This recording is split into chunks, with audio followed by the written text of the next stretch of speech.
할렐루야. 새벽 예배 오신 모든 분들 주님의 이름으로 환영합니다. 시간 우리 사도신경으로 우리의 신앙을 고백드리겠습니다. 전능하사 천지를 만드신 하나님 아버지를 내가 믿사오며 그 외아들 우리 주 예수 그리스도를 믿사오니 이는 성령으로 잉태하사 동정녀 마리아에게 나시고 본디오 빌라도에게 고난을 받으사 십자가에 못 박혀 죽으시고 장사한 지 사흘 만에 죽은 자 가운데서 다시 살아나시며 하늘에 오르사 전능하신 하나님 우편에 앉아 계시다가 저리로서 산자와 죽은 자를 심판하러 오시리라. 성령을 믿사오며 거룩한 공회와 성도가 서로 교통하는 것과 죄를 사하여 주시는 것과 몸이 다시 사는 것과 영원히 사는 것을 믿사옵나이다. 아멘. 우리 찬송가 369장입니다. 죄짐 맡은 우리 구주 함께 찬양하겠습니다. 통일 찬송가는 487장입니다. 새 찬송가 369장, 통일 찬송가 487장, 죄짐 맡은 우리 구주 함께 찬양하겠습니다.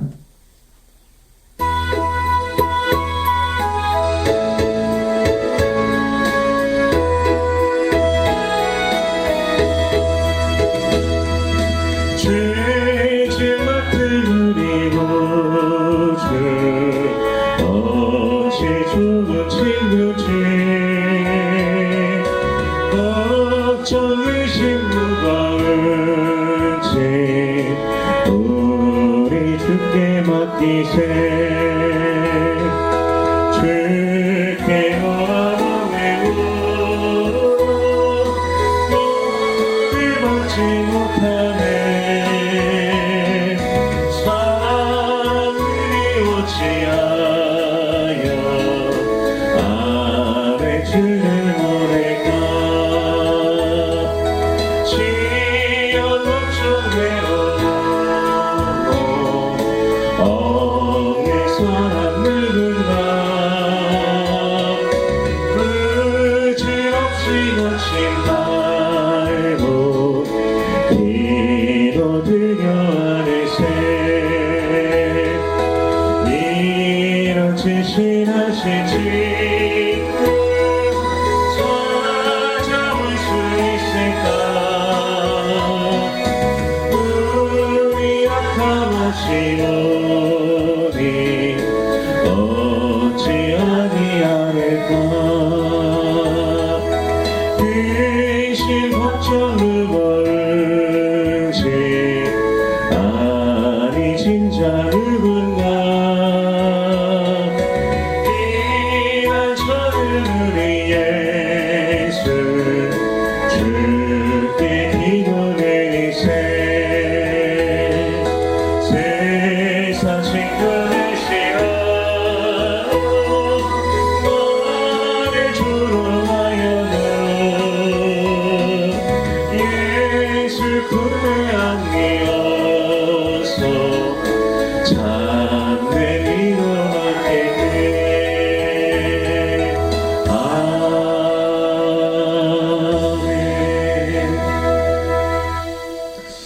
아멘. 오늘 함께 나눌 말씀은 마가복음 10장 13절에서 22절까지의 말씀입니다. 마가복음 10장 13절에서 22절까지의 말씀 우리 함께 봉독하겠습니다. 시작.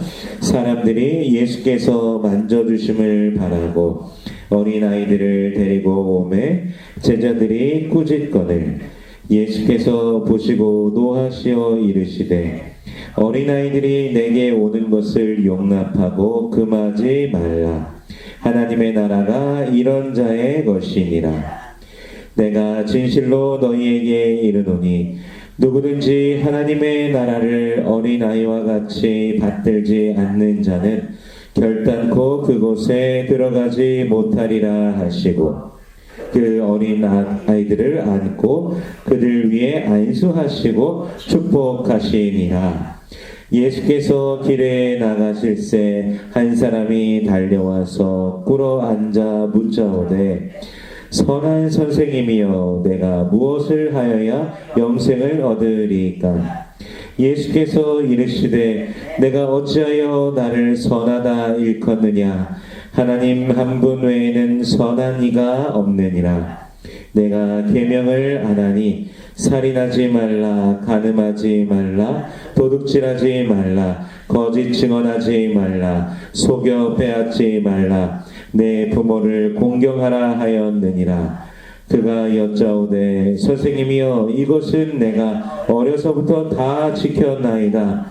예수께서 그를 보시고 사랑하사 이르시되 내가 아직도 한 가지 부족한 것이 있으니 가서 내게 있는 것을 다 팔아 가난한 자들에게 주라. 그리하면 하늘에서 보화가 내게 있으리라. 그리고 와서 나를 따르라 하시니 그 사람은 재물이 많은 고로 이 말씀으로 인하여 슬픈 기색을 띠고 근심하며 가니라. 아멘. 잠시 기도하겠습니다.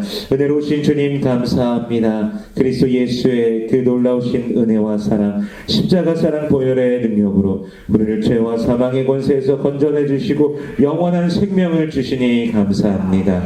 오늘도 우리에게 호흡을 주시어 오늘을 살아가게 하시고 주님을 찬양하며 또 이 아침에 주님을 예배하며 또한 기도하게 하시니 감사합니다. 모든 그 기도의 제목들, 마음의 소원들 우리 주님께서 아시오니 응답하여 주옵소서. 먼저 하나님의 나라와 의를 구하는 우리들의 매일이 되게 하시며 이 모든 것을 더하시는 주님의 위대하심을, 놀라우심을 날마다 경험케 하여 주시옵소서. 우리 주님을 더욱더 가까이 하는 우리들 되기를 원합니다. 나를 사랑하는 자가 나의 사랑을 입으며 나를 간절히 찾는 자가 나를 만날 것이라 말씀하셨사오니 주님을 사모함으로, 주님을 간절히 찾음으로 늘 주님과 동행하며 주님을 기뻐하는 영혼의 만족을 날마다 누리는 우리들 되게 하여 주시옵소서. 이 시간 말씀을 대합니다. 성령께서 친히 말씀 조명하여 주시사 깨닫게 하시고 아멘으로 화답케 하시며 순종케 하시며 하늘로부터 내리는 신령한 복을 누리는 모든 주의 백성들 되게 하여 주시옵소서. 감사드리며 예수님 이름으로 기도드립니다. 아멘. 사람들이 예수님께로 아이들을 데려옵니다. 아이들한테 이제 손을 좀 얹어주기를 원하면서 데려오는 것이죠. 근데 얼마 전에 예수님께서 아이들에 대한 말씀을 하시는 것을 우리가 보았습니다. 9장에서요. 누구든지 내 이름으로 이 어린아이 하나를 영접하면 곧 나를 영접하며, 누구든지 나를 영접하면 나를 영접함이 아니라 나를 보내신 이를 영접함이니라 라고 말씀하셨습니다. 그렇다면 어린아이들을 영접하라는 것입니까? 영접하지 말라는 것입니까? 당연히 영접하라고 말씀하신 것이죠. 근데 오늘 본문에서 아이들이 예수께로 향하여 왔습니다. 그 말씀을 진작에 들었던 제자들이 그럼 어떤 반응을 보여야 되겠습니까? 아이들을 반기면서 아이들을 맞이해주고 영접해줘야 될 것입니다. 그런데 제자들이 어떻게 합니까? 오늘 본문에 보니까 꾸짖습니다. 아마도 제자들은 예수님의 그 중요한 사역에 아이들이 와서 지금 끼어들 자리가 없다라고 생각했을 것입니다. 물론 애들이 뭐 그냥 조용히 그냥 예수님께로 왔겠습니까? 아주 그냥 활발한 모습을 보이면서 왔을 것입니다. 우리도 아이들이 우리 가운데 있다면, 뭐 예배 시간에 아이들이 있다면 뭐 저희 사무엘 봐도 아시잖아요. 그 시간을 뭐 견디고 있는 그런 모습도 있지 않습니까? 사실은요. 아이들은 뭐 그 시간에 뭐 딴짓도 해야 되고 이것저것 하면서 주위도 뭐 산만하게 뭐 이것저것 바라보기도 하고, 어쨌든 그러나 그들도 예수님의 사랑을 받아야 되는 존재들이고 예수의 은혜를 받아야 될 존재들인데, 지금 제자들은 그 상황 속에서 지금은 아이들을 위한 시간이 아니다. 어른들이 듣고 어른들이 은혜를 받고 은혜를 누려야 되는 그런 시간이다라고 제자들이 지금 생각할 수도 있다는 것이죠. 그래서 꾸짖었을 것입니다. 그런데 예수님께서 제자들이 그렇게 하는 모습에 오늘 본문에 보니까 어떻게 하셨습니까? 오늘 34절에 보니까 34절에 아니죠. 14절에 보니까 노하셨습니다. 그리고 어린아이들이 내게 오는 것을 용납하고 금하지 말라 하나님 나라가 이런 자의 것이다 라고 말씀하고 계십니다. 하나님 나라가 이 어린아이와 같은 자들의 것이다 라는 의미가 대체 무엇일까요? 15절에서 답을 주십니다. 우리 15절 말씀 다시 한번 읽어보겠습니다. 시작. 내가 진실로 너희에게 이르노니 누구든지 하나님의 나라를 어린아이와 같이 받들지 않는 자는 결단코 그곳에 들어가지 못하리라 하시고 아멘. 아이들은요, 그때 우리가 구장 나눌 때도 말씀 나눌 때도 잠깐 나눴지만 아이들은 사회 속에서도 힘이 없는 존재들, 천하게 여겨지는 그런 존재들이었습니다. 힘도 없고 지위도 없는 그런 아이들이죠. 하나님 나라를 어린아이와 같이 받들지 않는 자는 결코 그곳에 들어가지 못하리라 말씀하시면 사람의 어떤 힘이나 사람의 그 어떤 공로 능력으로 하나님 나라에 들어갈 수 없다라는 것입니다. 어린아이를 영접하는 것은 예수님의 절대적인 그들을 받아주심, 아이들을 예수님이 받아주시기 때문에 아이들이 예수께로 올 수 있는 것이지 그들의 힘으로 직접 올 수 있는 게 아니다라는 것이죠.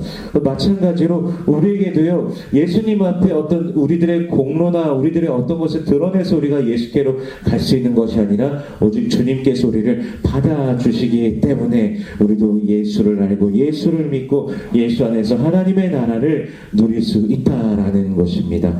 우리의 공로, 우리의 힘으로 가는 것이 아닌 오직 예수께서 우리를 받아주셨기 때문이라는 것. 그래서 어렸을 때 그 주일학교에서 불렀던 노래 중에 돈으로도 못 가요 하나님 나라, 힘으로도 못 가요 하나님 나라, 믿음으로 가는 나라 하나님 나라, 그 노래를 되게 재밌게 불렀습니다. 그 곡조도 참 좋았어요. 그래서 이게 좀 돈으로도 못 가요 하나님 나라, 지금도 기억나면서 사실 지금도 주일 예배 때 부르고 싶은데 또 혹시라도 또 편견이 있잖아요. 우리 사람이니까요.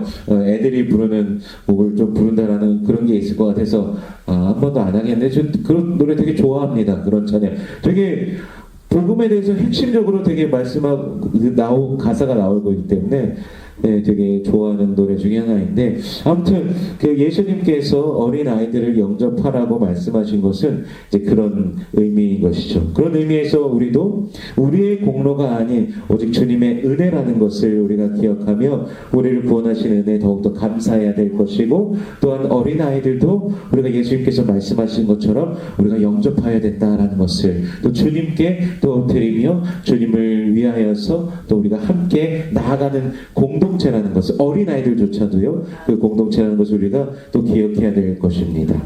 그 뒤에요, 바로 이제 다음에 이제 17절부터 예수님께서 길에 가실 때 한 사람이 달려와서 꿇어 앉아 묻습니다. 그리고 이제 질문하죠. 선한 선생님이여, 내가 무엇을 하여야 영생을 얻으리까? 이렇게 왔습니다. 근데 직전 장면에서요, 누구한테는 꾸짖었습니까? 어린아이들은 예수님께로 오는 것을 꾸짖고 가까이 오지 못하게 했습니다. 그랬던 제자들이 지금 이 사람에게는 아무런 제지도 하지를 않습니다. 참 희한한 장면이죠. 어떻게 보면은 누구는 제지하고 누구는 제지하지 않고. 근데 나중에 우리가 보면 알지만 22절에서 보듯이 그 사람은 재물이 많은 사람이었습니다.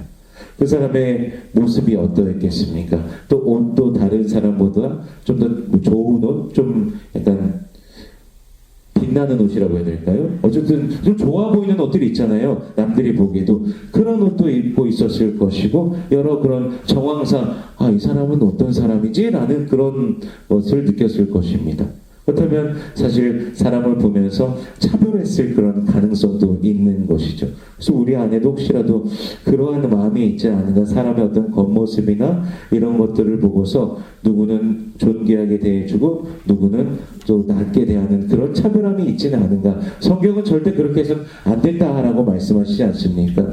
우리 안에 그런 모습이 있지는 않은가, 또 잠깐 또 이 말씀을 통해서 돌아보게 됩니다. 근데 어쨌든 본문에서는 지금 어쨌든 이 사람이 나타나서 그가 궁금해하는 것이 무엇입니까? 어떻게 해야 영생을 얻을 수 있습니까?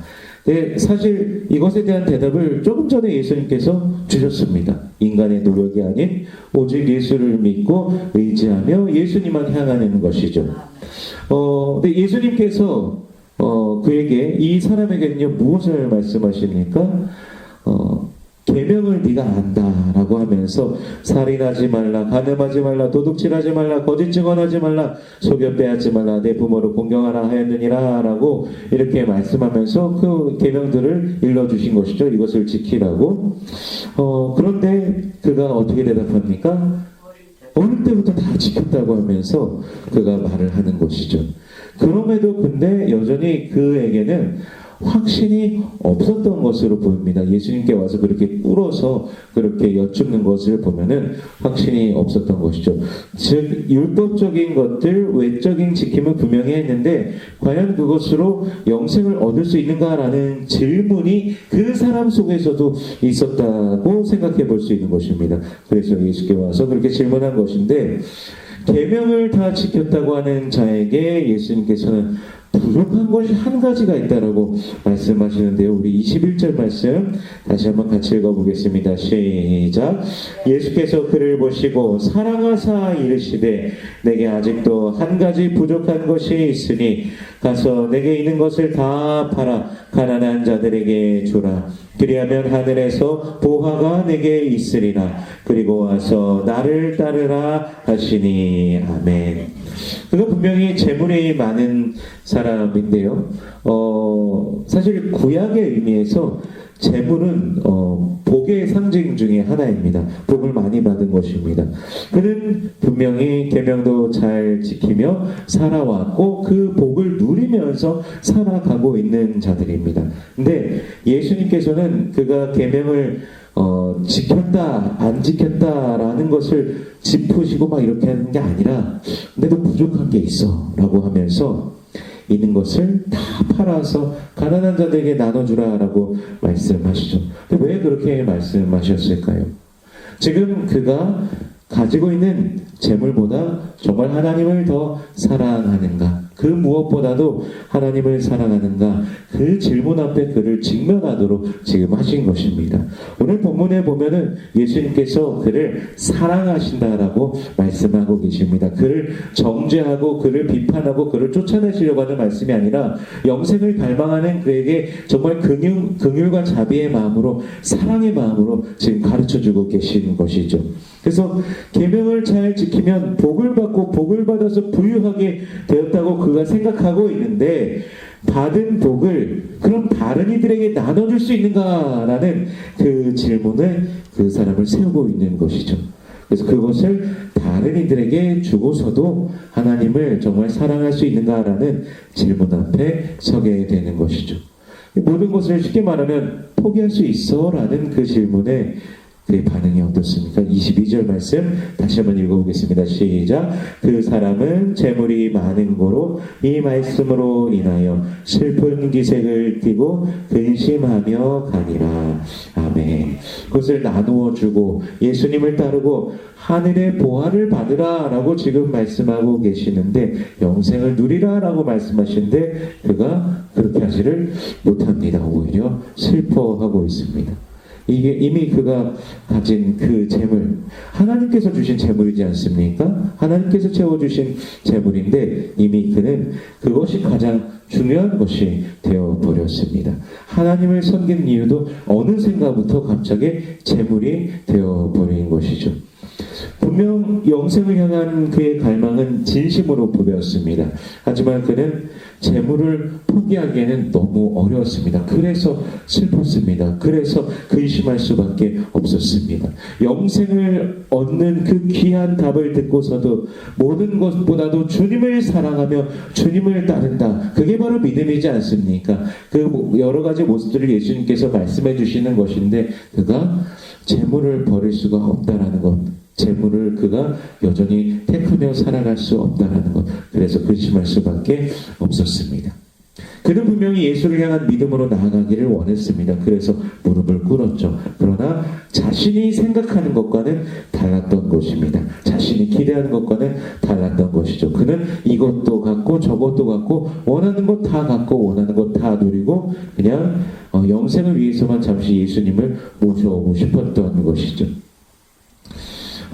이런 장면을 생각해 보면요, 이 기독교는요, 그리스도인들은 이타적이어야 됩니다. 그러니까 다른 사람을 위해주는 그런 사람들이어야 됩니다. 타인을 배려하고 긍휼히 여기고 사랑과 자비를 분명히 베풀 줄 알아야 됩니다. 그것이 바로 예수님의 마음인 것이죠. 이웃이 어려울 때 기꺼이 도와야 되는 것이 당연히 그리스도인들인 것이고요. 어려움 중에 있는 자들과 함께 있을 줄 아는 것이 바로 그리스도인들이고요. 힘겨워하는 이들을 위로해 줄 수 있는 것이 또 그리스도인이라고 할 수 있을 것입니다. 자신이 가진 것으로 남을 위해서 살아가는 삶을 살아가는 것이 바로 그리스도인이어야 된다라는 것이죠. 예수님께서 우리 모두를 위해서 십자가에 못 박혀 죽으셨듯이 우리의 죄의 삭을 대신하기 위해서 자신의 생명을 예수님께서 내어주셨듯이 우리도 그러한 삶을 살아가야 된다는 것이죠. 우리에게 주신 모든 것으로서 세상 가운데서 그렇게 살아가는 것이 주님께서 원하시는 삶의 모습이고 또 그게 믿음이고 또 그럴 때 하늘에서 보화가 우리에게 있을 것입니다. 우리가 예수님을 닮아서 살아가기를 소원합니다. 오늘도 그런 삶이 우리에게 또한 펼쳐지는 줄로 믿습니다. 우리에게 주어진 삶 속에서 예수님의 마음이 무엇인가, 영생을 얻은 자로서 영생을 누리는 자로서 어떻게 살아가야 되는가 우리가 진심으로 고민하면서 오늘 하루를 살아가기를 소원합니다. 천국을 상속받은 자로서 하늘 상급을 받을 자로서 살아가는 모든 성도님들 되시길 주 예수 그리스도의 이름으로 축원합니다. 기도하겠습니다. 은혜로우신 주님 감사합니다. 우리 주 예수의 그 사랑을, 그 자비를, 긍휼을 우리에게 무한히 부어주심에 감사합니다. 주님, 우리가 그 사랑을 받았으니 우리도 그 누구보다 그 무엇보다 주님을 더 사랑하며 살아가는 우리가 되게 하여 주시옵소서. 예수님의 마음으로 세상 가운데서 그 사랑을 베풀며 살아가는 우리가 되게 하여 주시옵소서. 우리의 삶을 통해 주 예수 그리스도가 드러나는 우리가 되게 하여 주시옵소서. 날마다 우리의 믿음을 드리는 삶이 되게 하여 주시옵소서. 이 아침에 주님 앞에 나아갑니다. 그 마음의 모든 소원과 간구를 우리 주님께서 아시오니 응답하여 주시옵소서. 가정의 모든 문제를 우리 주님께서 해결해 주시옵시고 인생의 모든 고민들을 주님께서 해결해 주시며 아픔 가운데 있는 그 모든 것을 주님께서 해결하여 주시옵소서. 우리 주 예수 그리스도로 말미암아 우리의 마음이 참된 평안을 누리게 하여 주시옵시고 주님의 손을 꼭 붙잡고 푸른 초장 맑은 물가를 누리는 주의 백성들 되게 하여 주시옵소서. 우리 교회를 축복하시며 예수 이름 안에 세상 가운데 날마다 나아가기를 소원합니다. 모든 권속들 세상 가운데서 소금된 역할, 빛된 역할을 감당하며 오늘도 나아가게 하여 주시옵소서. 또한 아버지여 간구하오니 육신의 연약한 자들을 주님께서 치료하여 주시옵소서. 우리 하나님의 치료의 권선을 바라여 주시사 깨끗하게 하여 주시옵소서. 치유하여 주시옵소서. 머리부터 발끝까지 온몸의 신경계와 그 세포 마디 하나하나와 그 장기 조직과 또 뼈 마디마디와 혈관에 이르기까지 주께서 붙들어 주시옵시고 새롭게 하여 주시옵소서. 주님 또한 마음이 상한 자들이 있습니다. 주의 손으로 위로하여 주시옵시고 주께서 주신 기쁨이 충만케 하여 주시옵소서. 오늘 하루의 삶도 우리 주님 앞에 올려드립니다. 우리의 삶이 주님께 영광이 되기를 원합니다. 우리를 통하여서 주님의 향기가 드러나기를 원합니다. 그리스도 예수 안에 있는 영원한 생명을 드러내며 오늘도 걸어가는 우리들 되게 하여 주시옵소서. 여호와는 내게 복을 주시고 너를 지키시길 원하며 여호와는 그 얼굴을 내게 비추사 은혜 베푸시길 원하며 여호와는 그 얼굴을 내게로 향하여 드사 평강 주시길 원하노라. 말씀하셨으니 언약하신 대로 오늘도 임하여 주시옵소서. 감사드리며 예수님 이름으로 기도드립니다. 아멘. 우리 주기도문으로 마치겠습니다. 하늘에 계신 우리 아버지여, 이름이 거룩히 여김을 받으시오며 나라의 마옵시며 뜻이 하늘에서 이룬 것 같이 땅에서도 이루어지이다.